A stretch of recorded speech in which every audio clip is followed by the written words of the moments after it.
或者心情来看到你个歌麻的比赛走标，你敢有看过？这是云林南来乡乌涂川才有的抢水文化。新历载月初8、初9正式起鼓，学生囡仔4个人到6个人一组，组团参加比赛。比赛规定讲队员爱举人仔格，入咧水差不多30公分的揽土，比赛走烧热，爱考验团队敢有斗打甲好势好势。假使若是一个无势力，一领就会跋倒，摔甲4脚向上天。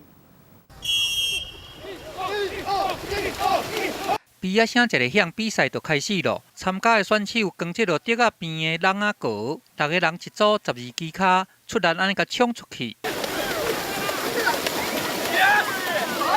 这落乱土落高模样实在真歹走，真侪选手走无几步就惊倒去，敢若会当拖咧爬，爬到位嘛下啊！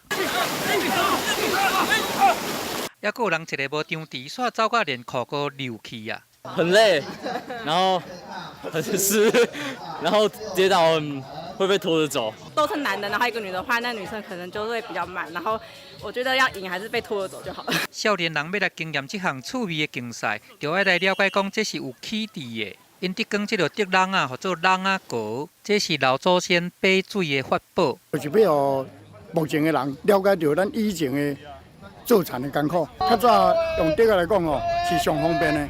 内底放石头，改变咱落水溪的水流。这是云林南来乡特有的抢水文化，来演变成做趣味的比赛。伫较早的时阵落水溪，因为无报旱，较早人就想讲要伫靠旱的时阵引水来灌溉，所以就用这款竹仔边的笼仔糕，内底来甲入石头，甲放入溪内通爬水，安尼通引水来灌溉农产。不过这项传统已经消失真侪年啊，这就要来靠这个老辈，因才有法度来做这个笼仔糕。通互这项文化，互众人阁看到。记者综合报道。